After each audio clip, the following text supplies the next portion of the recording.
Hey, everybody. Welcome to the Practical Founders Podcast, where every week we hear an amazing story from a serious founder who built a valuable software company and did it without big funding. I'm your host, Greg Head, and this week my guest is Dori Yona, the CEO of SimpleClosure. SimpleClosure is a software company, actually a funded software company that helps tech startups and businesses that grow, and typically with some funding, to shut down and dissolve themselves and go through that complicated, messy, and expensive process a lot more efficiently. So that's his primary target is VC-funded companies that can't raise any more money and don't make it any longer and have to shut down with employees and investors and all the legal and everything. But he helps bootstrap founders and software companies of all types out there. So we have a discussion today about what it's like to shut down your company and some of the steps and processes and the mindset that founders go through in this painful process. That's also very common in the entrepreneurial world. It's a great interview. Welcome to the Practical Founders Podcast, Dory. Thanks for having me, Greg. Excited to be here. Yeah. You're in the LA area. What's the report in mid-February about the fires there? Yeah. I think it's 99% contained. Yeah. That's the latest news that I read. So it's definitely much better than where we were at the beginning of January. But it's just like, you and I chatted about this briefly before, but I think 1 out of 4, 1 out of 5 of my friends in our network has lost their home in the last month and a half. And so luckily we weren't directly impacted to that extent. But yeah, it's still a weird time in LA, and friends are searching for homes and rebuilding IKEA furniture now for the ones that found it. Yeah, it's a weird time. Crazy. Well, we don't think that these kind of things will happen, but they do. We had COVID and fires and financial disasters, and you deal with the crazy side of the startup game, particularly with funded companies here, but the closure side of that, which people don't talk about, we don't hear about, doesn't make the news cycle, but it's happens, and it's the majority case, especially if you raise big VC funding. It's an all or nothing, shoot the moon kind of game. Why don't you introduce us to what you're doing at SimpleClosure, which is a couple of years old, and then we'll talk about the whole world of what happens when you shut down, wind down, dissolve, Sure. a software company. Yeah. So exactly to your point, it's one of those unsexy topics that no one likes to talk about. We like to say a lot at the company. It's a taboo topic, to be honest. It's kind of a topic where, people don't want to talk about, founders are ashamed to talk about. But in reality, it's what the majority of companies go through. Yeah. In venture-backed world specifically, but in general in SMBs. I think I saw a stat that in the world of SMBs, 80% of companies shut down within the first 5 years. But if we look at venture-backed specifically, 93% of all startups fail. So yeah, it's definitely an overlooked and unnoticed problem. And what we do at SimpleClosure is we built a platform to help streamline and automate the shutdown process for companies. So our goal is to be the easiest and most trustworthy way to shut down a company. We do it in a fraction of the time, for a fraction of the cost. And most importantly, we make sure it gets done right to give entrepreneurs the peace of mind that they can move on to their next business, their next adventure, knowing that it was taken care of properly. So that's a bit about us. Yeah. Well, on the Practical Founder podcast, we do talk about, the state of the venture game, which all VCs understand this, that out of their 20 investments, they want 2 to, return the fund at least, and a few more to win big. And maybe 50% don't make it at all, depending on the stage of your fund. And the other ones are kind of in the middle and so forth. Is that about the size of it that I know you talk to a lot of venture type investors, that see the majority of their investments not really go anywhere. Yeah. So I think at a high level, you're right. There's a portion of them that are, a few percent that's a home run. There's then a few that return capital or maybe a bit more than the capital that was invested in them. And then there's, some zombie companies that kind of stick around and never kind of return the ROI. And then there's companies that shut down. I think that the ratios of that changes depending on the stage of the fund. Yes, right. And Early so if you stage, go right. for like an Yeah. early stage pre-seed seed fund, obviously the amount of, maybe 1 out of 10, 1 out of 20 will hit a home run and the majority will actually shut down. But obviously, as you go to more mature funds and more later stage funds and Series A and B and C and growth stage funds, the bet is a bit smaller because the companies are proven. But for the most part, you're right about, the distribution. And the odds are better for practical founders once they've hit a certain milestone, maybe a million ARR, and they fix the holes in their onboarding and churn and product. They're starting to get up there. It's really hard to kill a modern SaaS business that's a flywheel and people use it every day. But things happen. We had COVID take out a whole swath of verticals that were directly affected, and the companies couldn't survive, funded or not. And it's a really challenging time. So there's a lot of reasons that founders, funded or unfunded, would shut down a business. Maybe they started it with a hope and didn't really materialize. They didn't get to product market fit, and it's better to go do something else. And what are the main reasons you see for shutting a company down? You and your company, your team is talking to founders, thousands of them. What are you hearing about why we're shutting down? Yeah, look, a lot of the companies we deal with, not solely, but a lot of companies we deal with are kind of venture-backed tech companies. We also do anything from bootstrapped all the way to companies that have raised debt and different models of that. But I would say for the most part, there are 3 types of companies that come to us to shut down.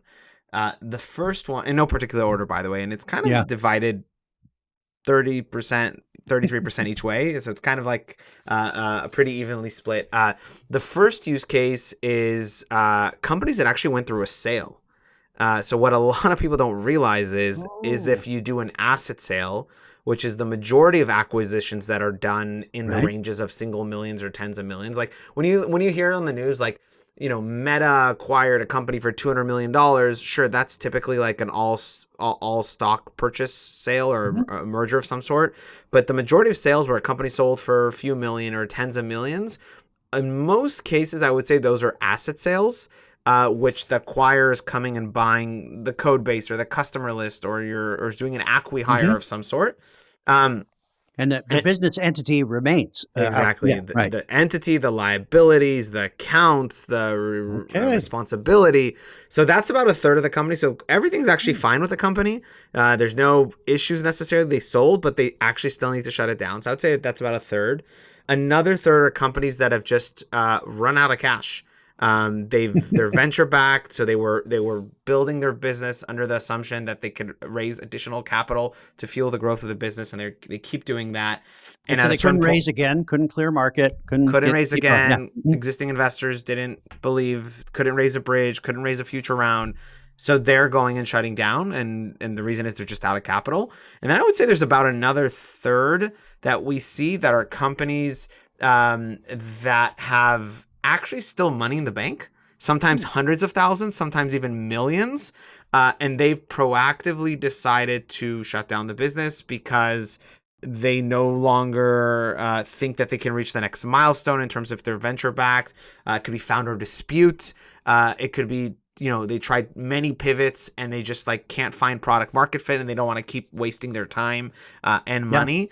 So those are all legitimate common reasons that we see for companies deciding to shut down proactively.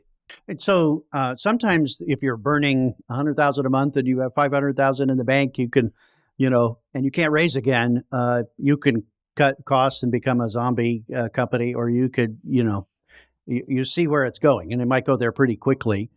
What percentage of startups, those funded startups, return capital saying, we tried 3 things, we don't see an opportunity, we'd rather give you whatever money we have left back, to be polite to everybody, and we'd like to move on to other things.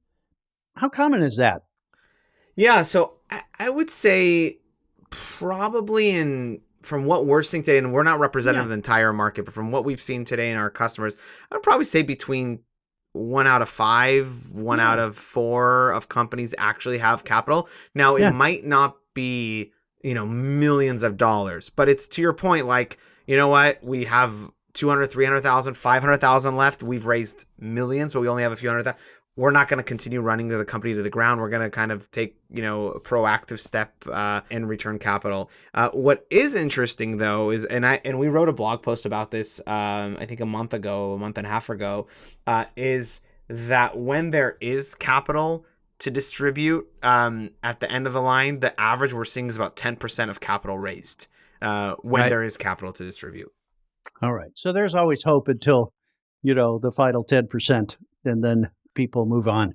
Are you, tell us what your SimpleClosure does. I know you've worked with hundreds of startups that have closed down and dissolved their companies, which isn't just sending an email or telling your lawyer to fill out one form. And there's a lot of complexities that you guys manage in there. Tell us about how your solution works. Yeah. So for those that aren't familiar, it's actually really complicated to shut down a company. You think it's like, oh, it's easy. Don't I just click a button and it's done? Or don't I just walk away and leave the company as is? That's what I thought, actually, when I went through the experience a few years ago. And that's what sparked the whole reason behind starting SimpleClosure and building what we're building is I went through the process myself. I had been kind of pushed to the corner by our investors and saying that they wouldn't invest further money in the company. And we need to talk about a plan B of shutting down the business. I had no experience doing that. I thought it would be easy to figure out. I went to Google. I went to look for answers. I went to founders in my network. Thought they would be able to help us. They wouldn't. They weren't helpful. Went to our lawyers even and our accountants, and they didn't help us with the process either. So I ended up a lawyer or an accountant. That if it's so common. Do they just not like the unsexy side of it, and maybe they know they're not going to get paid very much? Or it's a combination. It's a great question. Combination of a few things. One, it's very unsexy, and so it's not something you enjoy. It's unsexy from the fact that it's like to some extent morbid, and also like to some extent like there's a lot of bureaucratical steps that need to happen, and like lawyers don't love doing the bureaucratic stuff. It's not a good use of their forms time. And filings and states and all that. Yeah, exactly. Second of all, they usually don't get paid their usual rates or anywhere near their usual rates because the companies are really, really low on cash. And another, factor is lawyers are, and accountants in general, there's like such a lack of I think I've heard this multiple times, like the amount of we're going to have a real big issue with the economy with accountants. There's not enough accountants flooding the market. I think lawyers as well, that there's not enough. And so if they have to be picky with their time and they have to invest their resources and effort into, customers of theirs, they obviously want to invest, right? They get their portfolio. They want to invest in the ones that are going to succeed, the ones that are going to grow with them, and not the ones that are shutting down. So that's to answer your question. Anyways, I went through the process myself. It was the biggest pain in the ass, excuse my language, to go through that process. It was manual, it was bureaucratic, it was emotional. No one wanted to help us. And bottom line, I ended up like saying, okay, I have to solve this. I'm an entrepreneur. I have to figure this out. And so I started kind of rolling up my sleeves and digging into the world of shutting down and understanding the difference between just a typical shutdown and a dissolution and a bankruptcy and a wind down and an ABC and all of that. And so kind of got head first dive into the world of shutting down. And what I realized really quickly was like, this is a lot more complex than I thought. There's a lot of liability if I don't do this properly. And there's no solution out there. Like this doesn't make sense that I'm having to deal with this.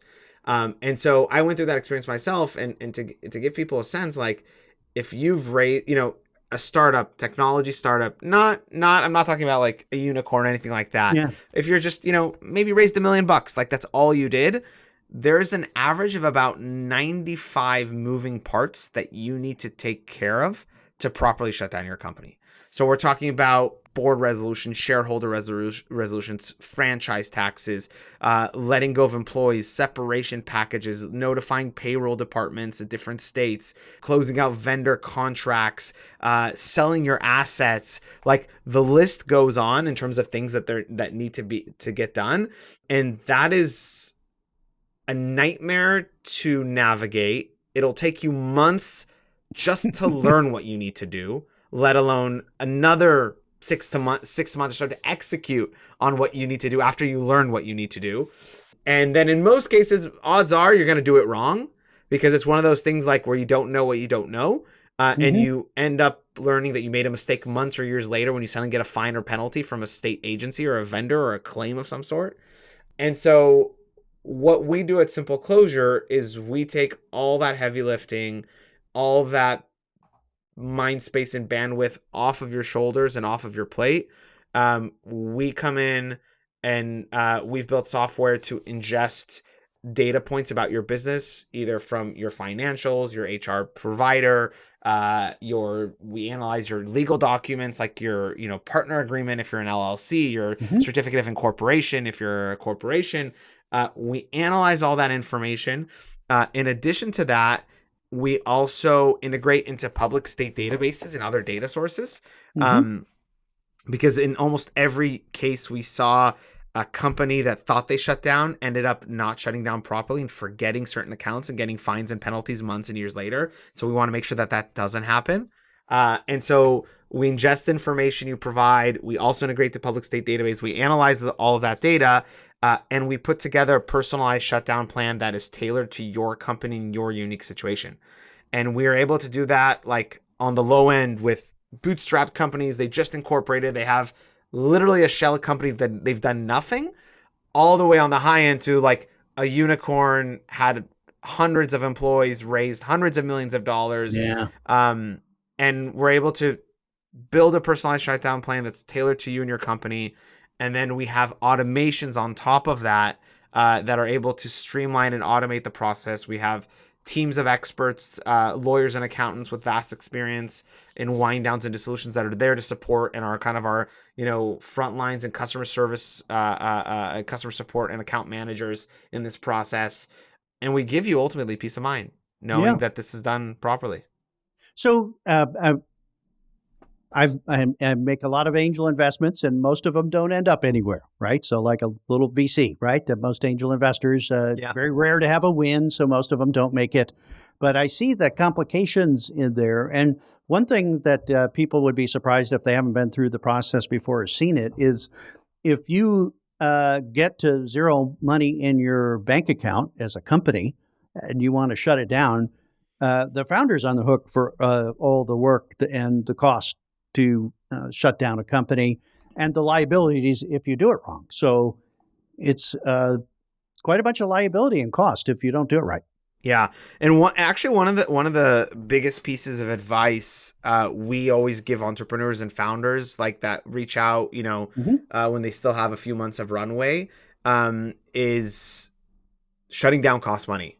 And what we mean by that is like, whether you use SimpleClosure or not, I'm not talking about like the platform for you to use SimpleClosure. I'm more referring to you owe payroll to employees in arrears after they've worked for you. There are vendors that need to get paid. You have IT bills. The states they charge money to close down accounts. There's taxes that need to be paid.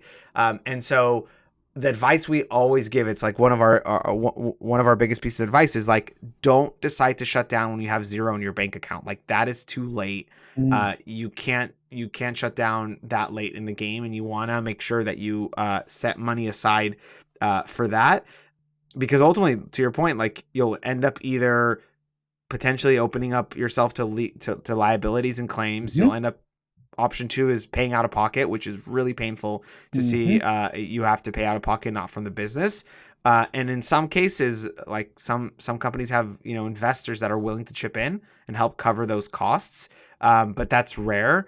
But ultimately, it's not a fun conversation to have to go back to your angels. In your case, like I don't know how you'd react if like a founder came to you as an angel and be like, "Hey, Yeah. Can you wire us another 10 grand to help cover these fees? I don't know how you'd react as an angel. Yeah. The answer would be no. Yeah. Yep. So Yeah. Interesting. Is there something fundamental? Somebody raises $2 million in angel funding past the hat, and friends and family and people in the industry, who back them, or $2 million from an institutional seed fund, that has LPs and such. Is there something different in the negotiations or the legal or the steps between, let's say, a practical boost, founder with some angel funding and a VC funded founder? honestly, not really. It all goes back to what influences the process of a shutdown is the legal documents of the company. So the certificate of incorporation, the type of funding you've done, like if it's safes or notes, or if you've done preferred shares, like those things can impact. But if you did preferred shares with a group of friends and family and angels, and you did preferred shares with a VC, it's treated the same from that perspective. What it typically influences is there's something called waterfall calculation, or a preference stack of who gets money. So if there's any money left at the end with a company, if they have any money in their bank account, there's actually an order in which you have to distribute money back. So let's just say you decide to shut down and you have $100,000 left in your bank account and you've raised $1 million. You can't just go and say, oh, I want to give this person some money and this person not, or I want to get, there's a really organized preference stack. And so I would say if you're bootstrapped / friends and family or VC, it doesn't matter. It's more of like, what is the preference stack, and making sure to follow that. And in so the legal documents about the investment, that you'll get first cut at it. If there's anything left, you get preference in that, exactly. The final dividing it up. Exactly. Some of those things are written in the legal documents, but some of them are not written in the legal documents. They're actually based on like laws and regulations. So for example, in terms of the legal documents don't say this typically. I've never seen it, at least, but like one of the first people to get money, if there's anything left over, is employees and payroll. That's like the top of the preference stack. So before anyone gets any cut or any investor gets any cent back, first of all, like payroll needs to be taken care of. Then usually it's like payroll taxes and other things related to wages and payroll. After that, usually there's a class which is called like secured creditors. So secured creditors are typically if you took a loan from a bank, venture debt, or any type of loan, typically that's a secured creditor, and so they would be next in line typically. And then it goes to unsecured creditors. An unsecured creditor is literally anyone that you owe money to, like a vendor. So your AWS bill, your Facebook marketing invoice, like those are actually unsecured creditors. Does a safe come into that one? Like it's a little bit of a or a convertible debt kind of thing? Vendors come in first, actually. Okay. And only then does the finance, unless they crafted some convertible note debt that has secured priority over, in terms of preferences. But typically no. And then are the investors. Within the investors, there's also a preference stack. Like sometimes the notes get before safe, sometimes, and then only the preferred stockholders. Sometimes they convert, and so those are things that are maybe different between the types of companies. But in general, the one thing that all investors care about when a company shuts down, whether it was angel funded or VC funded, they want to be able to write off that loss. So you as an angel invested, to get a statement that says, like as we do as angel investors, you could write it off next year against your gains. Give me the paperwork. Exactly. And so that's something that regardless of the type of investment, whether it was a large VC fund or a small angel, everyone wants to be able to write off that loss. And so being able to receive that paperwork will help your investors. They invested in you, they invested money. Like the least you can give them back is actually this paperwork, because it actually helps them. Yeah. What else is there besides the investors and the accounting and the legal? I mean, do you prescribe some best practices for communicating with employees, your community, customers, shutting down, turning off things, getting to all of your, SaaS vendors, AWS, and I don't know, all that IP, I guess those are all the things that make Those are all. right. You've each one of them is a world in itself to unpack. But you mentioned a lot of them, which is true. Is like, what do you do? I'll give you an example, like of things that people don't think about. What happens if you had a SaaS business or you had a consumer business where someone paid an annual subscription for your consumer business? What happens a month? Like they paid in January for their year, and in March you decide to shut down. What do you do? Do you refund? Do you not? Like those are some of the complexities of shutting down where you're suddenly like starting to, battle with how do I tell this to investors?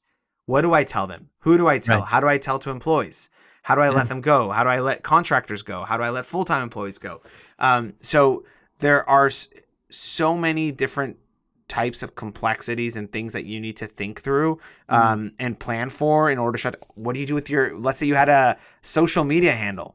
You had a LinkedIn account, you had an Instagram, you had a Facebook. Yes. What do you do with those things? You had IP, you had a patent. What do you do with the patent? Right? So that's where our kind of average of 95 moving parts to a shutdown comes in play. Yeah, there are so many, like it's one of those things where you don't think about those things, you don't know what you don't know, and that's why there's a lot of complexity that we're trying to simplify. And just so we understand your business, there's a lot of software involved. You're intaking these documents, financials and otherwise. You've got a software platform with automation and presumably some AI in there that does this kind of intelligent workflow around a specific legal, or task in a business, including legal. And there's people on top that help supervise and help with the exceptions of, I got I'm sure there's really interesting questions that come up with every single company. It's software does a lot of the heavy lifting, but you've also got people to help for the exceptions, right? Yeah, look, the way we think about the business is we're building a software business. We're venture backed. We're a venture-backed company, and I don't think we could build a venture-backed scalable business as a service business. So at our core, we're building a software business. And so some of this, the unique things we're doing to automate the processes are, contract analysis, generation. We're generating contracts automatically based off of different data points that we collect. We're creating board resolutions, shareholder resolutions. We're automatically filing and integrating with different state databases to file dissolutions and processes. Like one of the unique things we do is like we can literally, something that typically takes if you were a company and you went to your lawyer and say, hey, I want to dissolve in Delaware next week, they would say, okay, we'll have this ready for you with the board resolutions, the shareholder resolutions, the filing, the taxes, probably in the next month or two. Yeah. That's the first part. That's just the first part. On our platform, you're done in minutes. And and I think that's part of the uniqueness of what we're building. But in order to support that, we have teams of experts, lawyers and accountants with, vast experience in wind downs and dissolutions. They help us in two ways. One is a lot of them are to some extent like, it's a role that's pretty common in some legal tech companies, like product counsel. So they are subject matter expert. Yes, they're in a sense working side by side with our product and operations teams and help us know what to build and how to build it the right way. So they help us inform how we should be building our product so that they mimic legal processes and the different legislations. But we also have customers on our platform. They have dedicated account managers that are there to support them throughout the process, to answer specific questions, to guide them through the process. And so I think from that perspective, it's really unique. Yeah. Is this a uniquely American phenomenon with our high churn and entrepreneurialism and risk capital and, startup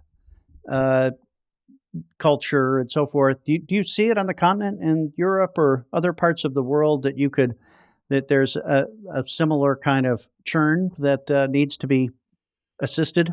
Yeah, it's a great question. I have not benchmarked U.S. to other countries. I do think there's a few countries that definitely stand out with like the entrepreneurship and the recycling of talent and Yeah. churn. I think Yeah. Israel, which I'm originally from, Yeah. but Israel is like, considered startup nation. I think the Yeah. amount of Yeah. startups per capita is the highest in the world. So I assume that Yeah. there's like numbers there. But in the Mm-hmm. US, I think what is really interesting, like when we looked at the US numbers, if you look at the last 20 years and the data that the SBA puts out, the SBA is the Small Business Association in the United States, which they keep track of kind of all the data around businesses. It's actually really interesting that every year in the U.S. on average, there's about 700,000 to 1 million companies that shut down. And then what we did is we looked at the amount of companies that start or incorporate every year. And on average, the last 20 years, it's been about 800,000 or so companies that incorporate every year. So if you actually look at the overall Yeah. SMB ecosystem or the economy of the US in terms of businesses, it's almost flat at 30 Mm-hmm. something million companies Yep. Right. a year for Yeah. the last, 20 multiple years. decades. Yeah. And so that actually was like really eye-opening to me that that's the exact like entrepreneurial cycle and process of entrepreneurship and the repeat cycle. And so I'd always thought like, I'm sure a lot more businesses open up than shut down. And actually in reality, there's almost equal. And that's what's actually really unique. And so I'd be interested to look at that data in other countries to see if they have, where the ratios are higher or lower. But I've not looked at it to date. And your customers are, let's say, they're not a restaurant that's been around for 20 years, so that they can't hand it off to their kids, and they slowly shut it down. Maybe that's quite simple. You're doing more venture backed and more complicated tech style companies that shoot up and shoot down and get really complicated. So we started there actually, but we over time we're not solely focused anymore on that. We're heavily focused on that. But I would say since being out of stealth for about a year and a half, we've had more and more companies come to us that are not like your traditional venture backed companies. Okay. And so we are there to support them as well, and we've continued to kind of expand our product feature set and our capabilities and the amount of states we cover. But we've seen, I would say, starting to see more of those companies as well, just as we start to grow our footprint. Well, and I don't perceive you as ambulance chasing in this, the dark side of the economy, right? Everybody's leaning towards startup and funding and so forth. It's a healthy part of entrepreneurialism is we give things a try. If it doesn't work, we move on to the next thing. Kind of the VC mentality, which is let's shoot the moon, and if it doesn't work, we'll all do different things pretty quickly. Yeah, is that how you see it? Is I don't know, you're helping grease the wheels of the entrepreneurial flywheel here in the United States, or yeah, that's a great question. I will say one thing that comes to mind when you were saying that is, in theory, like, there's a difference between our mission, or I don't want to say if there's a difference necessarily, but the fact that you're saying, oh, if it doesn't work out, we'll jump to the next company, like things like that. The founders and entrepreneurs that are going through the shutdown process are going through a very, very brutal, emotional, dreadful, painful process. Like we talk to founders on the verge, not on the verge, many times in tears. Of course. Like they've put their blood, sweat, and tears into this. They've given their all. A lot of founders tie their identity to the company. And so, I don't want it to come across that it's like, oh, we'll just do the next thing. No, this is like when founders get to the point where they need to shut down, it is a very, very difficult, challenging, emotional decision that is very painful regardless, like whether it's right or wrong, it's painful. So that's something that we see we're very close to, the pain and the struggle for founders to go through this. And even after they decided they shut down, like they're not engaged because they're just sad and they're frustrated and it's emotional. But I think like one of the things that we talk a lot about the company and I really believe in is like, we as a company, we don't get excited necessarily. And the team's not driven by like, oh, how many companies can we shut down this week or this morning? Like that doesn't drive us as a company, honestly, and we don't get excited. You'll never see like the company get excited about something like that or talk in that sense.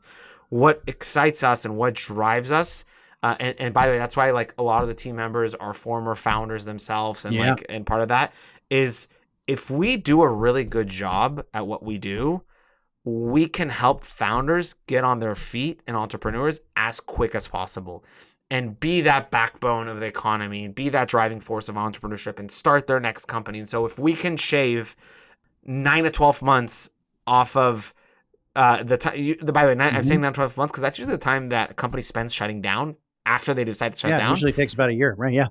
If we can shave that off, get them in the workforce faster, do it with a smile, relatively with a smile again, but do it in a way where they're not drained. They're not just went through this really like long and frustrating process and start their next company. That's what drives us. Like we get excited when we hear founders that are on SimpleClosure shutting down their company while in parallel already working on their next company. And some of them even fundraised already for their next company while shutting down their existing company.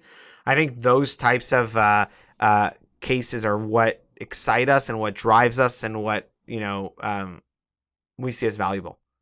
Do venture investors value a well-managed shutdown, the right decision process, the right communication, the right process, speeding it up, the right preference stack, being efficient?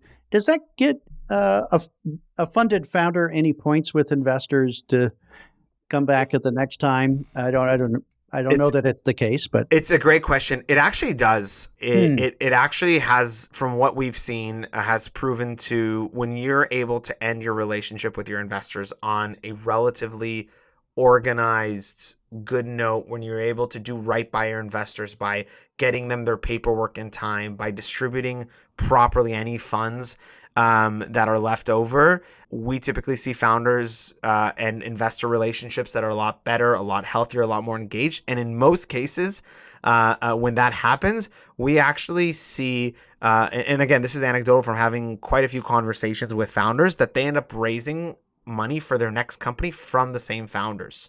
From the same investors. Funders, yeah, right.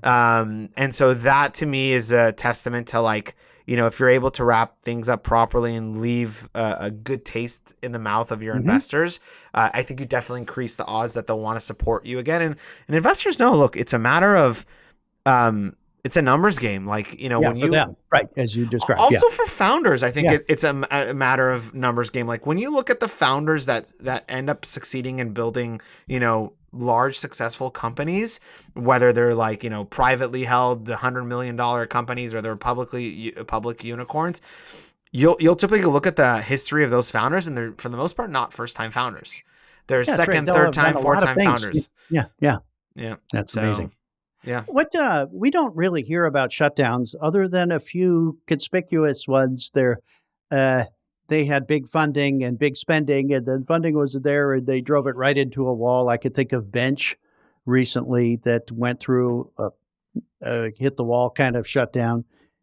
Can you think of others that are out there? I mean, it's just, even though it's very common, I guess, is starting a company, we don't hear about them that much. But are there a few that are conspicuous? Maybe Bench is the one we hear about in. Yeah, Bench, I think, and then they were last minute were able to get to sell to someone. I think they were going to shut down. Yeah, and they were able to pull out an asset sale. I forget by who, but I saw that one come through. Look, we don't, shutting down, like I said, from the get-go is a sensitive topic and taboo topic. We're trying to build the negative stigma around that and actually show that it's part of the entrepreneurial journey. So the honest truth is there's very limited founders that are willing to talk about their journey and the fact, even admit that they shut down. It's one of those things. I even had a founder come to me and say, like, listen, we're shutting down, but I kind of told everyone we found a soft landing for the company, even though it's not entirely true. But so can we keep it at that? Like, and it just goes to show how sensitive people are about that. I think the best way there's actually a lot more than you think. If you literally were to write in Google, list of companies that shut down this year, or Google search it and write like TechCrunch companies that shut down, you'll be surprised actually at the amount of content that surfaces about it. It just doesn't always make the top line, the headline news, but there's actually a lot of content about that. And another thing, if you want to, there's some founders that are actually more open to talk about their experience, and they'll write postmortems. And there's really nice, thoughtful ones of like, what did we do wrong? Why did we not succeed? What could we have done differently? And they really open up. And I think that those, by the way, are really, really, really helpful, powerful lessons to learn around building and running a business. Like those are typically a lot more helpful. And you know, there's the saying that you learn a lot more from your losses than your wins. I very much resonate with that, and I think there's a lot of good content. You just need to search for like those postmortems online. Yeah, and that's, some people say, that especially in funding world, second-time founders have an advantage because, they have more experience, and I'm just a first-time founder. Well, there's a lot of brutal lessons learned. Do you think that's true, by the way? Adventure, whether you succeeded or failed, it's still brutal. And if you can avoid maybe half of those the second time around, it's a way different odds equation there. Do you think that's true, by the way? About second-time founders? Yeah. I don't think so. Sometimes they're just delusional, forever. But whether you and I've been through it. When you win or lose, it's still brutal. Yeah. And you learn lessons. And at some point, you learn so many lessons, you don't want to start up another one again. So you have to be somewhat naive to jump in and do that. As a whole, I would say second, third-time founders have advantages over first-time founders. Just having a little bit more wisdom, not perfect wisdom, but a little bit more. So I'll tell you a story about that if we have a second. Sure. I remember for my first company, we were out there raising capital, and there was a VC I really loved and appreciated, and I felt like we hit it off, and like I was like sure like they'd want to invest, and we'd eventually get like a term sheet from them. And then they called us and let us know that they're going to pass. And I was surprised and asked, like, what can I learn? What can I do differently? Like, why did you decide to pass? And he said, our thesis is that we really don't want to invest in first-time founders. We really want to focus on investing in second-time founders. And at that moment in time, I remember being so upset. Like, I'm like, how can they judge a person based on like if they're a first-time founder, second-time founder? Like, what does a second-time founder have that I don't have at that moment in time? And today in retrospect, I wholeheartedly believe in that. And like, I would not back, or very low chance I would back a first-time founder. And so, a third-time founder, when they say, I see this, I've thought about this, we've tested this, I believe this, there's an opportunity here. It's a different process than a first-time founder who's never been through the gauntlet, right? And never been through a downturn in the economy and a crisis in the economy, and all the brutal realities that happen. At some point, there's a converse of that, that people get so wise and savvy that they get tunnel vision, and I don't know. If you've been super successful, you believe your own stories too much and so forth. So I think there's a place for first-time founders, but every practical founder knows out there that the more you do it, the wiser you get through the process. So totally get it. Any other thoughts here for practical founders out there who are building or thinking about building their companies? Maybe not even about the eventual shutdown, but about how they should be thinking about the life cycle of their startup idea and the potential for maybe making it big, or it doesn't really work and I try something else. Yeah, look, I think the world of like entrepreneurship is like a lot around character and like deciding that you want to go and build a company. A lot of times I'll speak to someone that's like, hey, I'm thinking of starting a company or being a founder. And my first question is like, do you enjoy suffering? That's literally my first question. And it's like, if you don't like pain, if you don't enjoy suffering, don't do this. Like, this is not sexy. This is not fun. Obviously, you need to find the ways to enjoy the process. I thought startup was sexy. Startups are cool. Congratulations on your startup. Yeah, exactly. It's all glamorous from the outside. No, but look, obviously, it's not that like, it's not that it's not fun. It's more of like, do you enjoy the ambiguity? Do you enjoy the pressure? Yeah. Do you enjoy, like, if you enjoy that, great, go for it. Like, go and do it. And so I think, like, in general, if someone's like thinking about going and starting a business, that's kind of the first thing. Are you okay with not knowing what's going to happen tomorrow? Are you okay with not knowing if you can make payroll? Are you okay with, not taking a salary for a month if that's what requires you, right? So I think it's like, do you thrive on the unknown? Including the chance that it doesn't work. Of course, you shut it down and move on. Like, again, the painful process of that. Yeah. Yeah. But the question is, did you enjoy the journey? Like, it's a matter of the journey, like, and so that's kind of one thing I would say. And the other thing that in general around building, my experience around building businesses and startups and companies in general is like, move fast. That's the most important thing. Like, your time is your biggest resource in life. As an entrepreneur, whether you're venture backed, you're not venture backed, like, you're spending your time, you're spending your energy, you're spending your best years of your career, and like, move fast, learn fast, test fast, iterate quickly, grow fast, fail fast.